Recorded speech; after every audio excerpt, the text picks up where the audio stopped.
Just flip-flops on, singing to that highway song. Got a little naive smile, the kind that drives you wild. Nothing like playing with fire, brings boy to life. Beat you with a fuse you light, you're dynamite.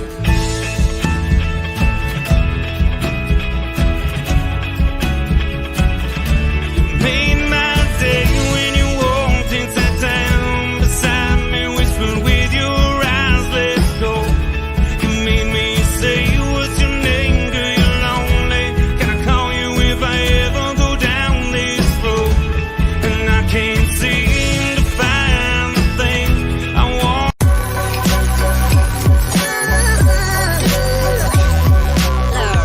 The following is a presentation of the Belly Up Sports Media Network.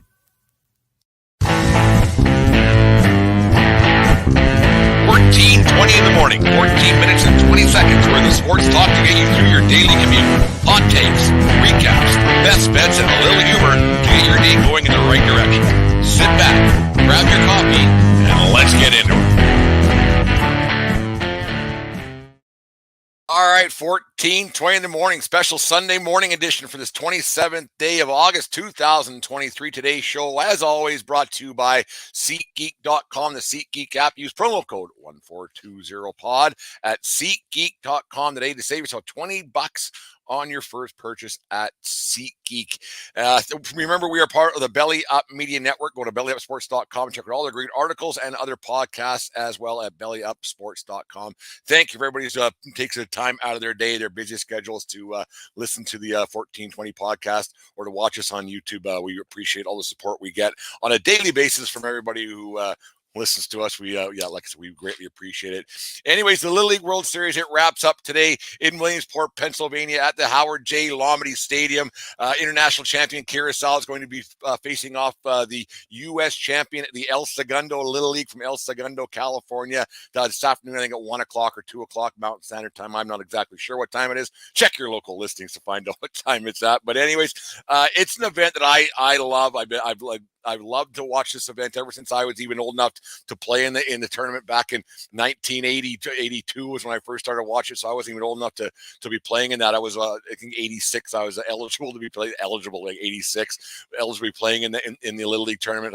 Growing up in the mean streets of Fort McLeod, the Little League field is right across the street from my parents' house. It's still there to this day. So I was always a bit of a Little League fanatic growing up and everything else. So it's always been something that's been near and dear to my heart. Growing up a town of 3,000 people, it was something that we always strive for in our little town to try to get to Little League World Series, but we never could get the 3,000 people. If there was 3,000 people, it'd be surprising to all get it all together at once and make it Little League World Series. But it's one of those things, the Little League World Series. It's all that's good about amateur sport, and more so about the great game of baseball. For one weekend and one weekend only, or for 2 weeks, it's about the kids and it's about them. And you don't see the crazy parents, you don't see the crazy coaches. You see behavior from the parents and everything else. You see great sportsmanship, and that's how it should be throughout amateur sport. But the Little League World Series is one of those things where you never see. You might have a conversation between a coach and an umpire, but you don't see people going crazy in the stands. You don't see parents yelling at umpires. You don't see all the stuff going on, because it's all about the kids, and it's all about them having a good time and being part of something that they never thought in their wildest dreams that would be happening to them in their 11 and 12-year-old baseball mind, playing in front of 40,000 people at the stadium, another 3 million people watching on ESPN and ABC, TSN here in Canada. These kids never thought they would have a chance to be doing something that they just learned how to do 7 years prior to when you first start playing catch with your mom and your dad and playing Little League and everything else, and hitting the ball off a tee and running the wrong way and everything else. So the progression that these kids get from a very young age to something that they'll remember for the rest of their lives is something to behold. And the sportsmanship that these kids show on a every year, it's the same thing. Like, you never see the crosswords at Williamsport. And for those who are around the game of baseball like I am, you do see some horror shows, and then you hear some horror shows and things. But it's one of those things at Williamsport, you don't see it. And the biggest thing for me is why I think that happens is that you have a bunch of kids who are probably for the last time, and maybe their parents know it too, but kids for the last time, they don't even know it yet, that they're playing with their friends for the last time, and they might not be able to do that ever again. They don't even know it, that this is the last time that they're going to be playing for the name more so on the front of their jersey than on the back. I know that's a cliche that gets said a lot, but it is a thing in Little League that before you know it, you're going to travel ball and you're going to showcase events and you're going to clinic and camp and everything else that you're going to. But the Little League World Series, like it goes into late August. These kids haven't had a summer to themselves. It's a summer to remember for sure. But a lot of these kids, they got to go to school probably starting on Tuesday afternoon, Tuesday morning, whenever they get back and get back in the swing of things. But they've had a chance to do something this summer that a lot of kids at that age would. A lot of grown men would give the opportunity to go. They would drop everything in a heartbeat to have a situation and go like that. So it's such a great event that they have, and you watch the joy and delight right throughout the tournament, and right throughout the parents in the stands, even the losing team. Yeah, they're disappointed and everything else, but when it's all said and done, they smile and laugh, and it's something they'll remember for the rest of their lives, and it's something that they can definitely talk about 30 years down the road, that they went Little League World Series and they're sitting around the local pub after their 30-year reunion, sitting around at the local Elks Hall or the American Legion Hall or whatever it might be. They'll be sitting around having a beer, and the stories will get better and the stories will improve and everything else. It's fun to watch. It's so great to see these kids play so hard on every pitch, every at bat. They try so hard. You got kids of all shapes and sizes, men and male and female out there now, and it's like, you remember the Monet Davis about 4 or 5 years ago. It could be even longer now, man. 4 or 5 years. I guess COVID was involved in that, so it could have been 10 years ago now for everything else. But you factor in the Monet Davis thing and how she became such a nationally known name because of the Little League World Series, and the sportsmanship that gets shown. They should show that to parents and kids when they get a little bit older, 3 and 4 years down the road, when that sportsmanship isn't being shown anymore. And you got to think that these kids who are playing in front of 40,000 people today, like I said, and 3 million people around the world watching it, and how many different countries are going to be watching this thing, and they never seem to waver. Yeah, there's probably a few clenched butt cheeks a little bit and a little bit nervous a little bit, but you watch these kids, how under pressure they don't let it get to them, because they know this is their one chance at glory. You never see teams go back to back. You never see kids return to this thing year in, year out, because it's so hard for communities, and it's so hard because it's lightning in a bottle to get to the Little League World Series. It's lightning in a bottle to get out of your district, to get out of your zone, to get out of your state, to get out of your region, whatever it might be, and to you get the one chance at this thing, and these kids always take advantage of it. And to a man, and to a woman now, to a girl, to a boy, to a girl now, they always seem to have fun, and it's something that should be shown to parents and to players and coaches later on. And maybe that's why these teams who do get to this point into playing on a Sunday afternoon, late August, you got to be doing something right. So maybe there's a reason why there's never problems with at Williamsport, because maybe that's one of the keys to being successful in amateur sports, is that you're not a dickhead, and you're playing for all the right reasons, and that's the name on the front of your shirt, and you have a chance to become a world champion today or when you enter the tournament. Yeah, some teams probably don't have as much of a chance to get to the championship game on Sundays. Canadian teams have never done that, but when you have a chance to be a world champion today, that's pretty cool. And these kids they play so hard, and they do it the right way, and the fans are appreciative, and the way it's all put together in Williamsport, and the way that you notice that they're still kids, and yes, there's some kids who are bigger and stronger, but every once in a while there is a kid who gets a base hit, squibs one down the third baseline, ends up being a big hit. There's a bunt, or there's a second baseman who makes a great diving play, and it's the way the game should be played, and it's so important that we don't forget about how that should be. And Williamsport projects that a lot, and Little League baseball in general projects that a lot. There's still the odd guy here and there throughout the countries that Little League's played in that aren't the best, but during the World Series, these kids aren't talking about scholarships. They're not talking about what travel team they might play for. They're not worried about pro contracts. They're not worried about any of that stuff. They're worried about winning a championship and being that team that did it and that had a chance to do it. And they'll remember these stories. Like I said, they'll remember them forever. And it's one of those things that they'll be able to put on their mantle forever. And the stories will get better. And a kid will say he went 3 for 5, and well, they don't get 5 at bats anymore because the way the rules are. Which I don't want to get negative about this because it's such a great series, but they did have some rule change where everybody gets to hit. It's not a 9-man batting rotation anymore. If you have a 14-man rotation, all 14 kids get to hit, which is odd, but we won't get into the negative stuff about the Little League World Series today. It's such a great tournament. You watch the kids, how hard they play. And what's funny about when you watch it, you reminisce in your own head about winning and playing a Little League. Like I said, it was across the street from my parents' house. I was just there last night, actually. And you remember about playing those games. And for those 2 hours and you're out in the field, or hour and a half, whatever a Little League game might be, that's all that really matters. And for these kids today, that's all that's going to matter for them as well too. So it's one of those things you just go, this is so cool. And they remember how great it was.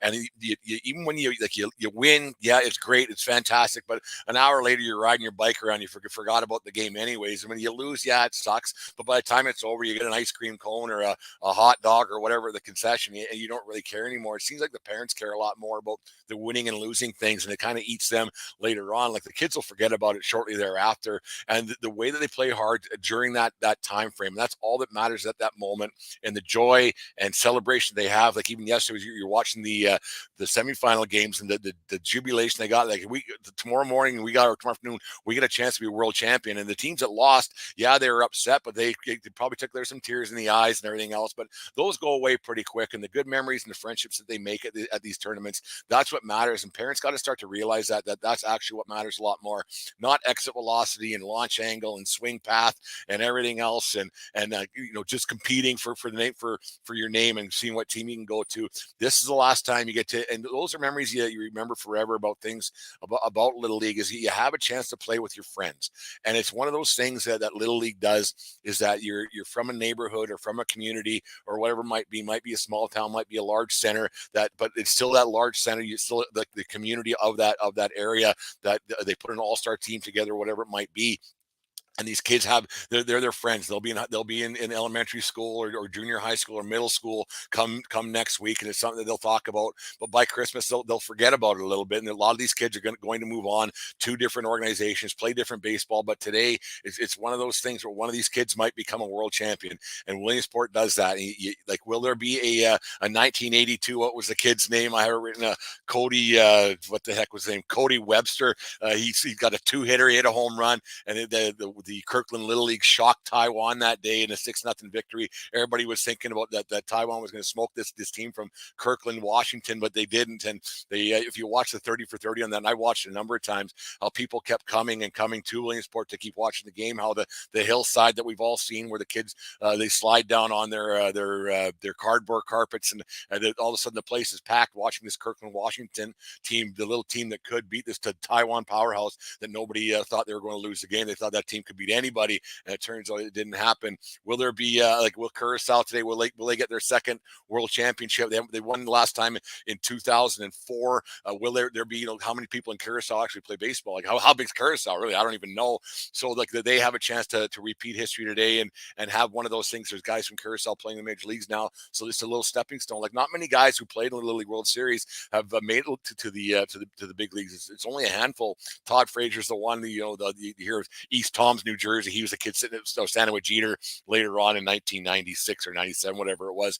Like it's such a great tournament. Will there be a walk-off home run today like there was in 2004 or 2005 when Hawaii won, or 2007 when Georgia won? Will there be those kind of moments? Will there be a blowout? But who knows? But it's such a great event, and it's a 2-hour game, and you sit back and you reminisce in your own head about the times you played Little League, and you reminisce about what we could have done. And usually if you're not good enough, you're not good enough. These teams who get there are really good, but it's one of those things you sit back as a pushing 50-year-old man, you sit back and maybe have a beer, watch the game, and reminisce about your old buddies that you used to play baseball with.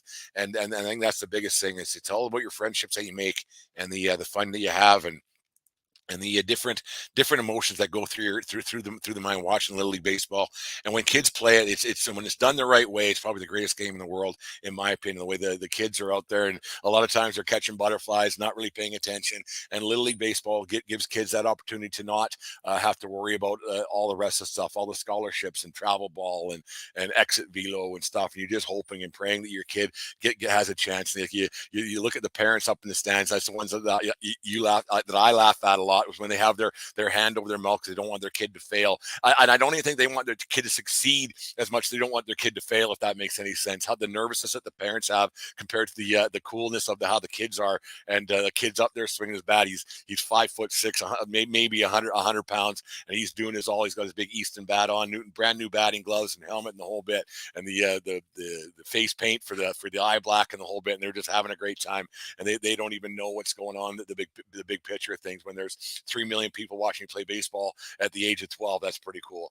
And at the end of the day today, some of those kids are going to be world champions, and that's something that no one can ever take away from them. It's a great event that doesn't get enough press. It gets a lot, but it doesn't get enough positive publicity. I think we need a little bit of positivity when it comes to minor sports and everything else. It's one of those things that I think that we really need to take a step back as adults and realize that, you know what, this is the most important thing. The kid's the most important thing. There's a good chance that there's going to be somebody will remember his name tomorrow, and then by the end of next week, we won't remember their name. We won't remember who they were, but we remember that Little League World Series moment to 10 years from now. You go, oh yeah, remember that kid? You won't remember his name, but you remember the moment that it happened where there was a grand slam home run, or heaven forbid an error that cost a kid. But you hope that the kids have fun. You hope that the parents have fun today, and you hope it's a good game. You hope it's something that they'll remember forever when they're sitting around having a cold beer 30 years from now at the reunion tour of the Curacao World Champion or the El Segundo World Champion Little League team. And even the losing teams probably go back and they can take a step back and look and have a good time watching that. So it's great. I love every second of it. I watch as many games as I can. I'll be definitely tuned in today later on this afternoon. So maybe if you guys get a chance to listen to this before the Little League World Series, well, if you're listening, you're listening. So I don't know where I was really going there. But anyways, there's my little talk for Little League World Series. Enjoy the game today. It'll bring back a lot of memories from my days playing Little League, when the little team that almost did it from Fort McLeod almost pulled off a miracle, and we almost got her done. Almost when they went to Canadians and everything else. We went to Canadians, but we never persevered through it. But it was a lot of, we were only a few wins away from going. But it was a lot of fun, something that you'll think back on. And then today, when I'm watching that, I'll be thinking about all the guys that I played baseball with when I was 11 and 12 years old back in my little hometown from McLeod, Alberta. So anyways, there's my little talk for today. Here's a little talk from our friends from SeatGeek. The foul baller. If there's a ball that's gone foul, he's gone to get it. Under his watchful gaze, all bevs, binoculars, and ballpark brats are safe. He's the only thing that stands between his section and certain destruction. That's why he only trusts SeatGeek with his tickets. The ticketing app trusted by fans. SeatGeek, so fans can fan. Thanks once again to our friends from SeatGeek, long-term sponsor, actually our longest-term sponsor of the 1420 podcast. They keep us going and keep things happening around here. That's promo code 1420pod at SeatGeek.com today. I'm not sure if they sell tickets to Williamsport, but if you have a chance, why not give it a shot to get some tickets, be part of the. Actually, I think it's free to get in, to be honest with you. I think it's actually really free. And be 40,000 people there having a good time today at El Segundo Little League and Curacao. Make sure you play hard today, boys. Not that you're listening to this, but anyways, one of those things. Anyways, get on to on this day and birthdays. Get everybody out of here. Anyways, on this day in 1982, the greatest of all time, Rickey Henderson stole his 119th base of the season in the Oakland A's 5-4 loss to the Milwaukee Brewers in front of 41,600 people at County Stadium in Milwaukee. Henderson stole 4 bases that night, pushing his total 122 for the season, passing Lou Brock for the single season record. Henderson finished the season with 130 stolen bases and 1,406 in his career. In contrast, Ronald Acuna Jr. of the Atlanta Braves leads the major leagues right now at 59 stolen bases. So Rick was actually exactly double what Acuna has right now. Rick, the greatest of all time. Just ask him, and I think Rickey is the greatest. There's no getting around that. So on this day in 1982, Slick Rick Henderson stole his 119th base of the season, double what Acuna Jr. has. Unbelievable how good Rick was. And draft, and there he is in the big leagues. Fly ball deep to right, and Tomey has hit it into the upper deck. Jim Tomey. An 0-1 pitch. And the Indians take a 3-2 lead. Tomey's first big league home run. The 2-0. A long drive to right and tell it goodbye. play of the game. Obviously, he's in the Hall of Fame, so he must be doing something right. There it is. There's birthdays on this day, and my little tribute to Little League Baseball, near and dear to my heart. Like I said, growing up in Fort McLeod, right across from Little League Park, has been part of my life forever. So it's one of those things. I'll be watching the game today. I'm kind of pulling for Curacao a little bit. I'm not exactly sure why, but I kind of want Curacao to pull this one off and beat those big bad California kids from El Segundo. But whoever wins, it'll be a lot of fun to watch. And like I said, reminisce between the old years and maybe bring out the old scrapbook and check out some old articles and everything else from our days in Little League. It was a lot of fun. But anyways, thank you very much for listening to the 1420 podcast or watching today on YouTube or Facebook or Twitter, wherever you're watching us. Make sure you guys subscribe to our YouTube account to catch up on all our other shows. And me and Dave be back at her tomorrow. I'll probably do one of these shows tomorrow morning, but we'll get things back going on a regular schedule. Going to summer is coming to an end. Little League World Series, once it's over, that's it. Probably going to snow tomorrow. I bugged Yan about that a lot. That once Little League World Series is over, that's it for summer. Might as well batten down the hatches and lock the doors because it's going to start snowing here in sunny southern Alberta. It's actually supposed to be 35 degrees tomorrow, so it'll be a hot one. Anyways, thank you very much once again for listening to the show. And remember, it doesn't matter where you are; it's who you're with. Go Curacao.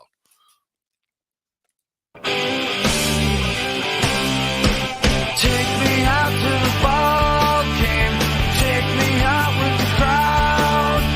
Buy me some peanuts and Cracker Jack. I don't care if I never get back. Oh, it's root for the whole team.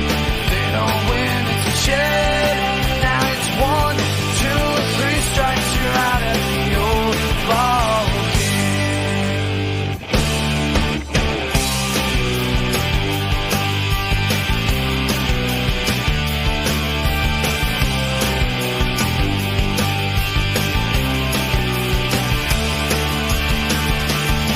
Now let's root for the home team. If they don't win, it's a shame. Now it's 1, 2, 3 strikes. You're out at the old ball game. Oh, what a game! A message. You just listened to the 1420 Sports Bar podcast. 4 beer with sports talking a whole lot more. We are part of the Belly Up Media Network.